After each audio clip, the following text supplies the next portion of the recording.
El Gran León Producciones presenta. Dejaste un gran vacío en nuestras vidas, pero siempre estarás en nuestros corazones. Nos queda el consuelo de que ya estás al lado de nuestro Supremo Creador, con todo amor, para una madre que siempre será un ejemplo.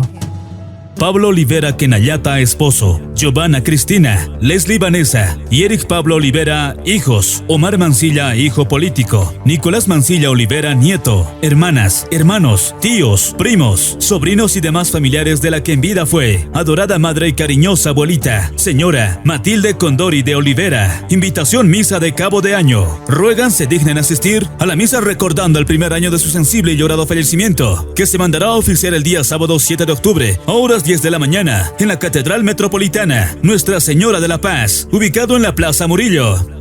Pasada la misa religiosa, invitamos a acompañar al Salón Multievento San Pablo, ubicado en la zona General Pando, en Alto, altura YPFB. Madrecita, madre linda, yo te amo.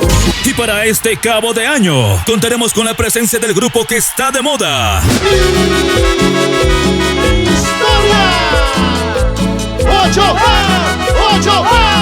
Grupo Internacional Historia 8A.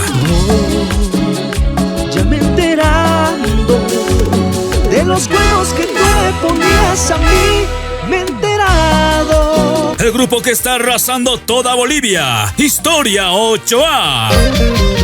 Si tú te vas, amor, me corto las venas.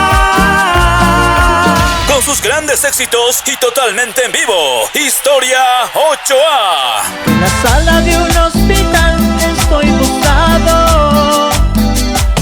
A todas nuestras amistades que no pudimos hacerles llegar la respectiva invitación personal, nos disculpamos y lo hacemos extensivo mediante la presente.